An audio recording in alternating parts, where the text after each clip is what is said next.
Nós vamos trazer aqui duas manchetes, duas informações, uma de março desse ano e outra de 31 de agosto, de anteontem, de segunda-feira. A gente vai colocar aí na tela para você. Essa primeira manchete que aparece aí é a seguinte: fome mata mais do que o vírus, afirma Bolsonaro. O presidente também citou uma declaração do diretor da OMS, na qual ele defendia trabalho de pessoas humildes. Essa declaração do presidente foi em 31 de março desse ano. E agora a segunda manchete, veja só, é a seguinte: fome ameaça matar mais gente do que o coronavírus em 2020. O problema pode atingir 132 milhões de pessoas a mais que o calculado anteriormente.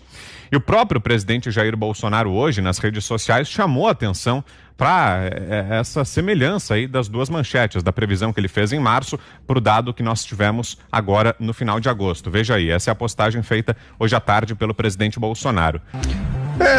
Não vamos politizar, né? Eu acho que, de fato, o presidente Bolsonaro, às vezes de uma maneira clara, às vezes de uma maneira não tão clara, afirmou a sua dúvida e eu acho que o seu temor de um fechamento completo em relação também às vidas, né? Então, de fato, esse falso dilema entre economia e vida foi muito usado, não sei se de má fé, talvez parte das pessoas de má fé, e outros de uma maneira absolutamente equivocada, para dizer, olha, não, empurra todo mundo para dentro de casa, porque o que você vai fazer? Você vai colocar os idosos, os cardíacos em risco, etc., né?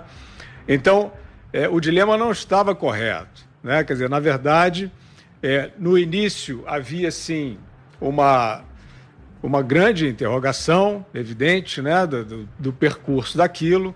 Havia a questão da capacidade hospitalar, que devo dizer aqui, jamais foi um dado apresentado com transparência pelas autoridades, né? A situação das UTIs em cidades grandes, as principais capitais brasileiras, inclusive as do Sudeste, era lenda urbana. Lenda urbana. Você conseguia informações lá de dentro de que tinha vaga, de repente você via uma entrevista de alguém dizendo que estava lotado. Isso foi tudo muito ruim. Mas, digamos, você tinha um início de muito temor e de muita incerteza. A partir de um determinado momento, o conhecimento passou a entrar de uma maneira mais rápida, né? A situação atual, por exemplo, né, em relação a essa insistência nas medidas de lockdown, ela é totalmente desconexa com a situação hospitalar, por exemplo, né? Hoje, as autoridades, inclusive em alguns lugares onde foi mais difícil obter esse tipo de informação, hoje está mais claro que a capacidade hospitalar está positiva, né, para atender, por exemplo, se houver um repique da doença, né? Mais uma razão para não se trancar.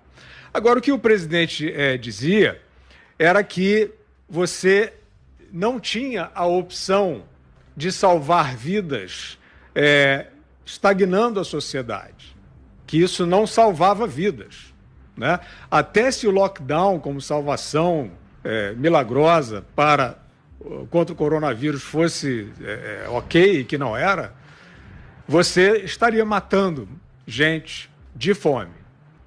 Então, o lockdown nunca foi um seguro de vida. Eu acho que o presidente estava querendo afirmar isso.